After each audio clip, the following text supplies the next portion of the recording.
नमस्कार. जय महाराष्ट्र. महाविकास आघाडीचं अखेर जागा वाटप जाहीर झालं आणि महाविकास आघाडीत ठाकरे गट 21, शरद पवार गट 10 आणि काँग्रेस 17 जागांवर लढणार आहे.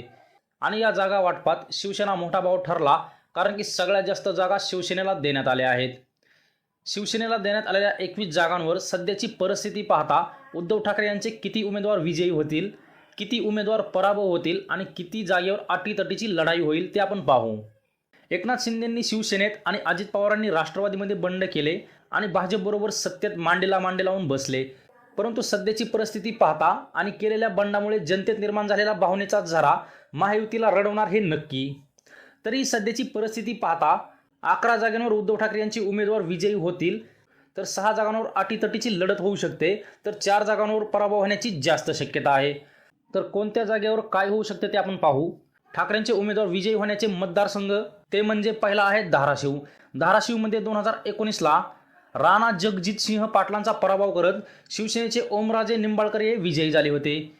यावेळेसही ओमराजेंचा ठाकरेंशी असलेला एकनिष्ठपणा आणि जनसामान्यांशी असलेला संपर्क आणि प्रेम पाहता राष्ट्रवादीच्या तिकिटावर लढणाऱ्या अर्चना पाटील यांचा पराभव करत ते विजयी होतील. दुसरा मतदारसंघ आहे रायगड. तर रायगडमधून आनंद गीते हे सुनील तटकरे यांचा पराभव करीत विजयी होतील. तिसरा आहे रत्नागिरी सिंधुदुर्ग.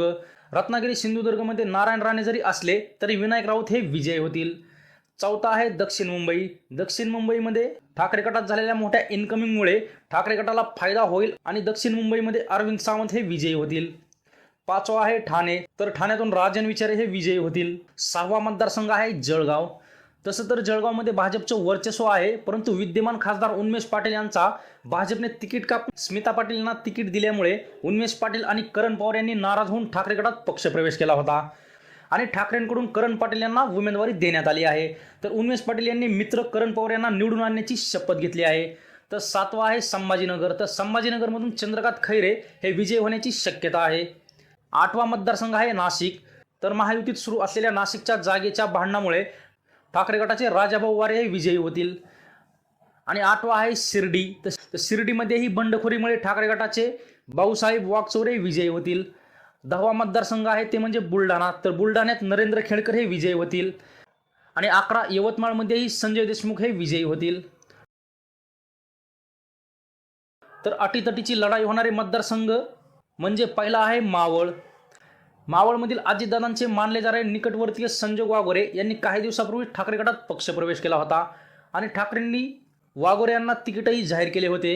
पिंपरी चिंचवडमध्ये असलेले वाघोरे यांचे नेतृत्व पाहता आणि शिंदे गटाचे विद्यमान खासदार श्रीरंग बारणे आणि संजोग वाघोरे यांच्यात काटेकी टक्कर होईल.